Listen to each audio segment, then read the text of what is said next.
Good morning students, शुभ प्रभात विद्यार्थियों। कक्षा 8 में हमारी पहली एक्सरसाइज चल रही थी और पहली जो प्रश्नावली थी उसका नाम था वास्तविक संख्याएं। वास्तविक संख्याओं के विभिन्न मैंने गुणधर्म आपको बताए थे। इस बीच में लॉकडाउन का एक लंबा गैप आ गया। आप लोगों ने उन गुणधर्मों को अच्छी तरह पढ़ लिया होगा, समझ लिया होगा और प्रश्नावली 1.1 क्वेश्चन संख्या 4 तक हम लोग पहुंच चुके थे। प्रश्न संख्या 4 तक हम लोगों ने प्रश्नावली 1.1 के कर लिए थे। बीच में एक दो स्टूडेंट्स का मेरे पास फोन भी आए और उनकी जो क्वेरीज थी वो मैंने सॉल्व भी कर दिया है। फिर भी कोई प्रॉब्लम आए तो मेरे से बात करेंगे। परिमेय संख्याओं के जो गुणधर्म थे, परिमेय संख्याओं के गुणधर्म में हमने समवर्त गुणधर्म पढ़ा था। शॉर्ट में बता रहा हूं, समवर्त गुणधर्म क्या था? किसी भी परिमेय संख्या का परिमेय संख्या के साथ कोई संक्रिया की जाए और परिमेय संख्या ही प्राप्त हो तो ये समवर्त गुणधर्म कहलाता है। दूसरा गुणधर्म पढ़ा था क्रम विनिमेयता गुणधर्म।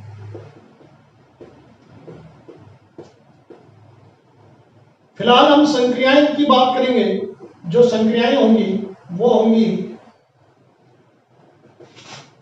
जोड़, बाकी, गुणा, भाग। बाकी को व्यस्तलन भी बोलते हैं।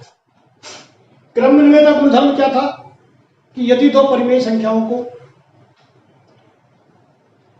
कोई सी भी संक्रियाएं की जाए इनमें से और बाद में फिर उनका क्रम बदलकर संक्रियाएं की जाए और मान अपरिवर्तित रहे तो यह क्रम विनिमेय है, अन्यथा नहीं है। इसकी मैंने सारणी भी बनाई थी कि विभिन्न परिमेय संख्याएं जिनमें प्राकृत संख्या भी है, पूर्ण संख्या भी है, पूर्णांक भी है और परिमेय संख्या भी है। तो विभिन्न संख्याएं जोड़ में, जोड़ की क्रिया में, संक्रिया में क्रम विनिमेय गुणधर्म का पालन करती है, नहीं करती है। प्राकृत संख्याओं का बताया था, पूर्ण का बताया था, पूर्णांक का और भिन्न संख्याओं का यानी कि परिमेय का। इसी तरह से बाकी के लिए, गुणा के लिए और भाग के लिए मैंने आपको सारणियां बनवाई। तीसरा गुणधर्म था साहचर्य गुणधर्म। साहचर्य गुणधर्म, इसमें दो या दो से अधिक संख्याएं लेकर और उनकी साहचर्यता किन्हीं दो की बदलकर फिर ये संक्रियाएं करते थे हम लोग। ये संक्रियाएं की हमने और देखा कि परिणाम है परिवर्तित है या परिवर्तित। अगर परिणाम है परिवर्तित है तो इन संक्रियाओं में से जिनके अंतर्गत परिणाम अपरिवर्तित है साहचर्य गुणधर्म का पालन होता है। बहुत सारे एग्जांपल्स दिए थे, सारणियां बनवाई थी और हर प्रकार की जो संख्या है, प्राकृत संख्या, पूर्ण संख्या, पूर्णांक और परिमेय संख्या के चारों गुणधर्म, ये तीनों गुणधर्म चारों संक्रियाओं में मैंने आपको बताए थे और सारणियां बनवाई। एक था वितरकता नियम। वितरकता गुणधर्म,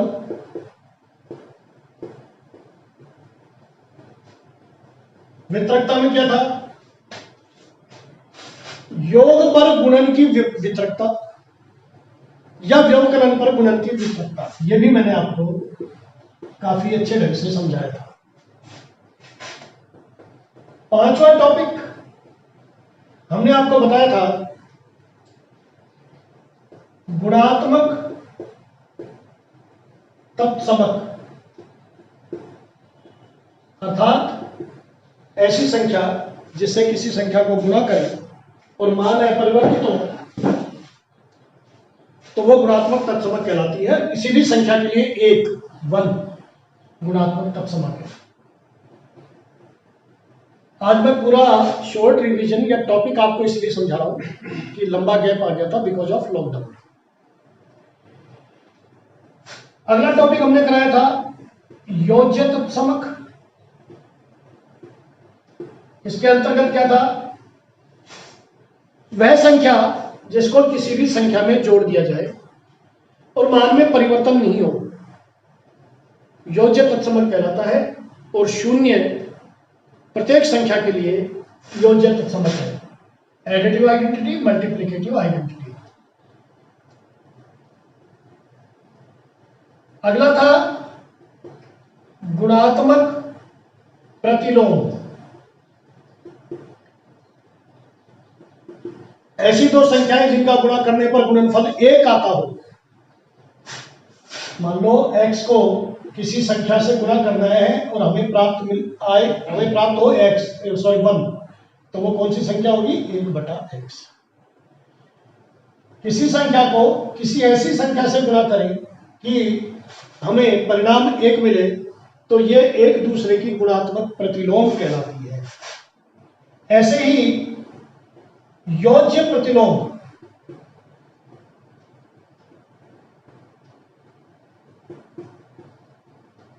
अगर दो संख्याओं को परस्पर जोड़ा जाए और उनका मान 0 प्राप्त हो, तो यह एक दूसरे की योज्य प्रतिलोम कहलाती है। एक टॉपिक कराया था मैंने आपको, शून्य की संक्रियाएं, जो कि बहुत महत्वपूर्ण टॉपिक है। शून्य की संक्रियाएं, किसी भी संख्या में शून्य को जोड़ेंगे वही मान आएगा, क्योंकि ये योज्य तत्समक है। शून्य को घटाएंगे तो भी वही मान आएगा, क्योंकि ये योज्य तत्समक है। ध्यान रहे, शून्य को घटाना है। शून्य से गुणा करेंगे किसी भी संख्या को तो शून्य ही उत्तर आएगा, और शून्य से किसी संख्या को भाग देंगे, यानी कि यहां पर शून्य, ये आज तक गणित में अपरिभाषित है, इसका कोई हल आज तक नहीं है। लेकिन शून्य में किसी भी संख्या का भाग दो, यहां पर कुछ भी संख्या रखो, तो आंसर हमेशा शून्य आएगा। ये मैंने आपको शून्य की संक्रियाएं ही समझाई। इसी क्रम में आगे बढ़ते हुए प्रश्न संख्या 4 तक हमारे हो गए थे। प्रश्न संख्या 5, गुणन के अंतर्गत किए गए गुणधर्म का नाम बताइए। आपको एग्जांपल्स दिए हुए,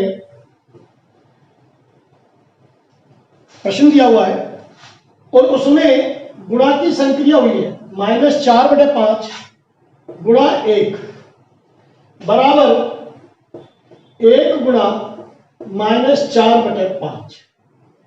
अब आपसे पूछा गया है कि बताइए कौन सी,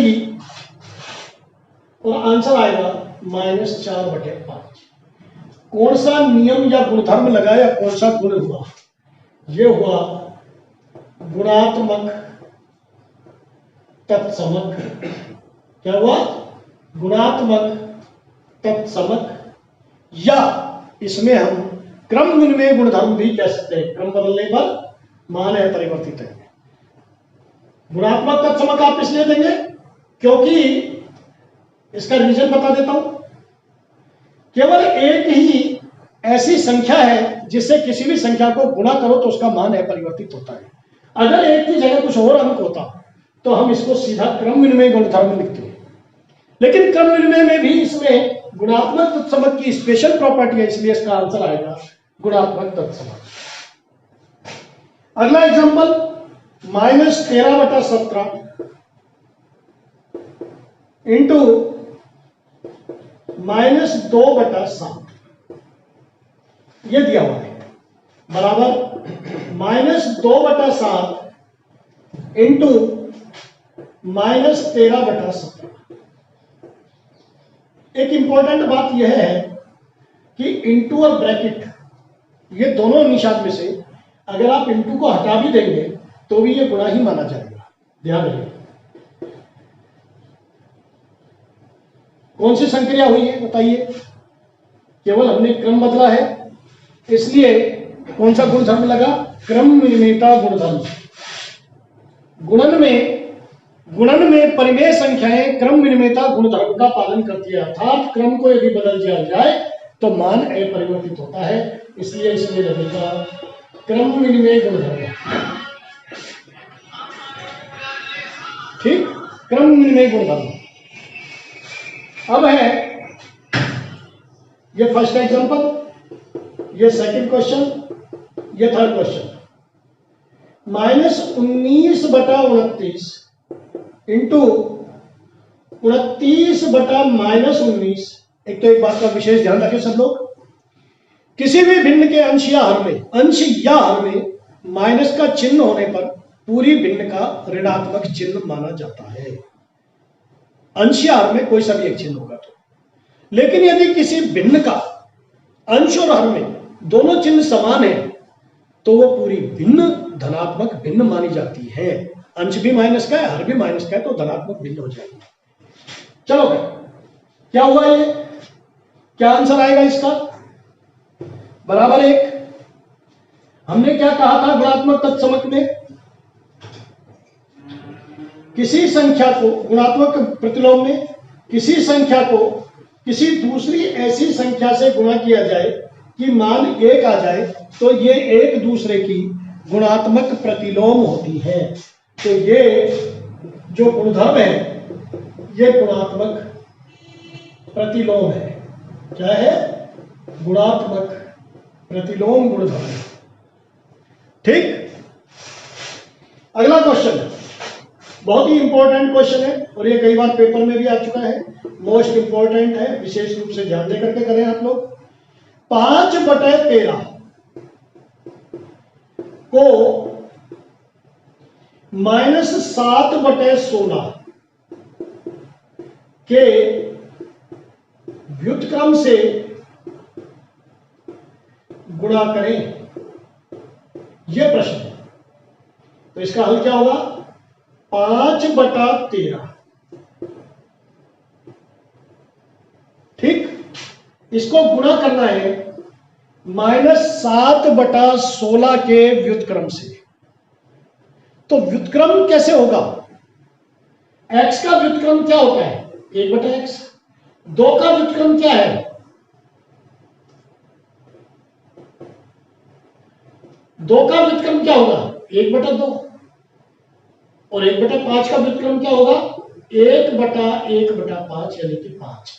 अर्थात भिन्न में अंश और हर को परस्पर बदल दिया जाए तो वो उसका व्युत्क्रम होता है एक दूसरे। तो -7/16 के व्युत्क्रम से गुणा करना है, तो सीधा सीधा समझने के लिए तो यह है कि अंश और हर को बदल दीजिए। -7/16 का व्युत्क्रम 16/-7 होगा, या इसको हम -16/7 भी लिख सकते हैं। और अगर आप समझना चाहें तो ये मैं आपको बॉक्स में अलग से समझा देता हूं। -7/16 का व्युत्क्रम होगा 1/, किसी भी संख्या का व्युत्क्रम लेना हो तो उसको 1/, कर दो, -7/16 बराबर 16/, ये 16 ऊपर चला जाएगा, -7। तो क्या आएगा? 16×5 = 80, सॉरी ये 6/13 है। 16×6 = 96 और 13×7 = 91। 96/91। अब मैंने क्या कहा था आपको? अंश या हर में कहीं पर भी माइनस का चिन्ह हो तो पूरी भिन्न का निशान माइनस का माना जाता है। तो -96/91 पूरी भिन्न के चिन्ह को इंगित करने के लिए अंश में आप प्लस या माइनस जो भी है वो निशान लगाते हैं। अब आपको अगला क्वेश्चन है कि बताइए कौन से गुणधर्म की सहायता से, आपको गुणधर्म का नाम बताना है, कौन से गुणधर्म की सहायता से 1/3 × 6 गुणा 4/3 को 1/3 गुणा 6 गुणा 4/3 लिख सकते हैं। बताइए कौन सा गुणधर्म है?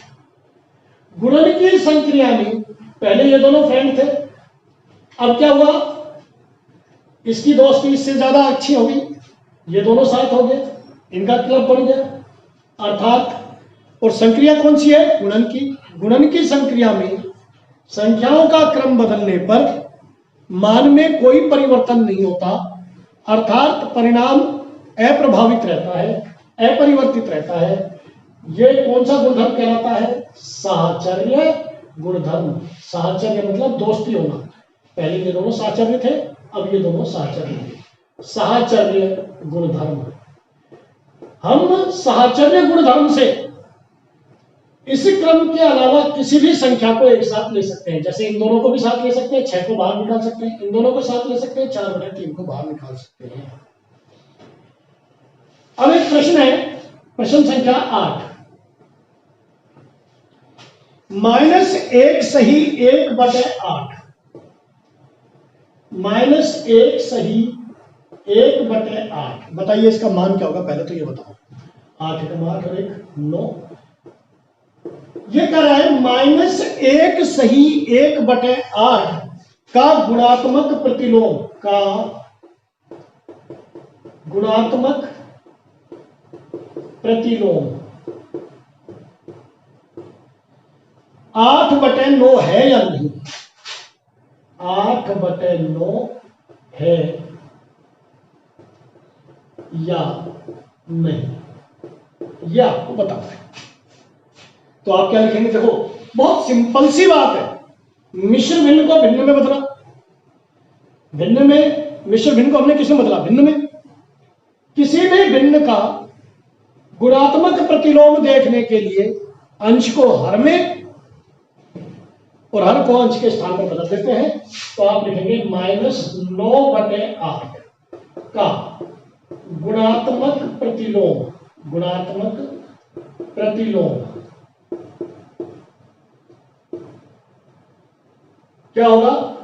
1/-9/8 बराबर 8/-9 होना चाहिए या -8/9 होना चाहिए, एक ही बात है। लेकिन ये क्या है? 8/9। तो आप लिखेंगे अतः 8/9 दी गई संख्या का 8/9 -1 सही 1/8 का गुणात्मक प्रतिलोम नहीं है। राइट? इसका दूसरा तरीका, सेकंड मेथड देखिए।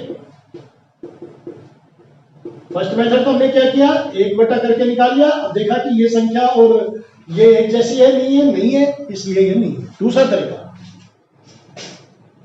यदि सीधा मैं हल कर रहा हूं, 8/9 -1 सही 1/8 का गुणात्मक प्रतिलोम है, तो इन्हें गुणा करने पर, इन्हें गुणा करने पर एक प्राप्त होगा, एक प्राप्त होना चाहिए या होगा।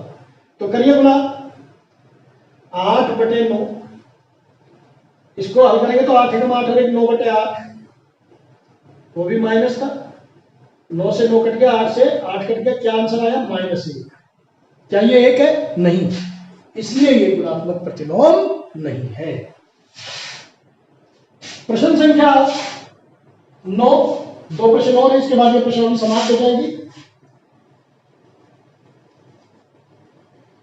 प्रश्न संख्या 9,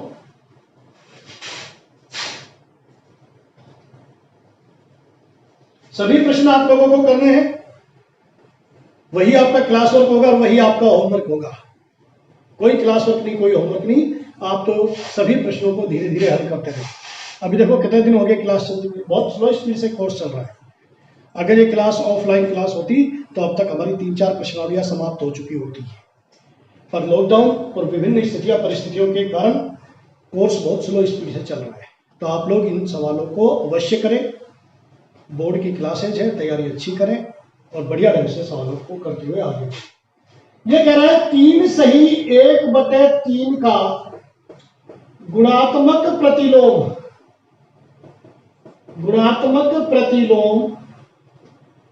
0.3 है या नहीं। ये सवाल नंबर है 9। सवाल नंबर 9 में आपका ये है, तो आप क्या लिखेंगे? हल। देखो इसको दूसरी विधि से करा देता हूं। यदि 0.3 कोमा लगाएंगे, 3 सही 1/3 का गुणात्मक प्रतिलोम है तो इन्हें परस्पर गुणा करने पर, इन्हें परस्पर गुणा करने से एक प्राप्त होना चाहिए। तो करिए गुणा। अतः 0.3 गुणा 3 3 और 1 10/3। दशमलव हटाएंगे तो कैसे करेंगे? 3/10 पॉइंट हटाया, 1 लगाया और 0 इंटू 10/3 कट गया सब कुछ, क्या बचा? 1। इसका उत्तर आएगा हाँ 0.3। 3 सही 1/3 का गुणात्मक प्रतिलोम है। अब आपसे कुछ जीके की क्विज पूछी गई है 2 सवालों में, जो आपको अच्छी तरह आनी चाहिए। सामान्य ज्ञान की बातें। वह परिमेय संख्या बताओ, अनंत है परिमेय संख्या, केवल एक ही परिमेय संख्या ऐसी है जिसका कि कोई व्युत्क्रम नहीं होता। व्युत्क्रम मतलब गुणात्मक प्रतिलोम। ऐसी कौन सी संख्या है? अर्थात व्युत्क्रम के लिए x का व्युत्क्रम 1/x, t का व्युत्क्रम 1/t, 2 का व्युत्क्रम 1/2। ऐसी कौन सी संख्या है जो यहां नहीं आ सकती? तो आप लिखेंगे 0। 0 का व्युत्क्रम नहीं होता। 0 का व्युत्क्रम क्या होगा? 1/0, और ये अस्तित्व में ही नहीं है, अपरिभाषित है, तो वो संख्या होगी 0। अगला, वो परिमेय संख्या बताओ जो अपने व्युत्क्रम के समान है। दूसरी कंडीशन क्या है? संख्या का जो संख्या है वो और इसका व्युत्क्रम ये समान होना चाहिए। तो बताओ कौन सी संख्या होगी? ऐसी कौन सी संख्या है कि जिसको लिखें और उसका 1/, करें तो समान आए?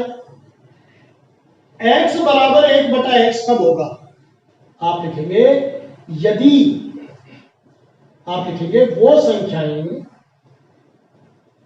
ऐसे भी कर सकते हैं इसको, x बराबर 1/x तभी संभव है, तभी संभव है। तरीके से करो, प्रश्न की स्थिति के अनुसार x बराबर 1/x, किसी संख्या का व्युत्क्रम इसके बराबर है, संभव है जब x बराबर या तो 1 हो और या -1। तो 1 और -1 दो संख्याएं ये ऐसी है जो अपने व्युत्क्रम के समान है। ऐसी कौन सी संख्या है परिमेय संख्या जिसका जो अपनी ऋणात्मक संख्या के समान है? मतलब धनात्मक और ऋणात्मक दोनों सेम है, केवल 0, क्योंकि 0 का ना धनात्मक चिन्ह होता है और ना ही ऋणात्मक चिन्ह होता है। 11वां प्रश्न जो फिल इन द ब्लैंक्स का है, यह आपको खुद करना है, बहुत आसान है क्योंकि इन्हीं प्रश्नों में इसका उत्तर छुपा हुआ है। 1/x का व्युत्क्रम क्या होगा? x का व्युत्क्रम क्या होगा? 1/x। ऐसे ही परिमेय संख्या को परिमेय संख्या से गुणा करेंगे तो क्या आएगा? परिमेय संख्या। बता दिया मैंने आपको आंसर। किसी धनात्मक परिमेय संख्या का व्युत्क्रम क्या होगा? किसी भी धनात्मक संख्या से, मान लो x धनात्मक संख्या है तो ये कैसी संख्या आएगी? पूरी धनात्मक। तो इस तरह से ये प्रश्नावली अपनी आज समाप्त हुई। कल आप पूरी प्रश्नावली को, अगला लेक्चर जब भी होगा तब तक इसको कंप्लीट करें। एक प्रश्नावली 1.1 कंप्लीट हुई है, बाकी की बातें आपसे अगले लेक्चर में। Thank you.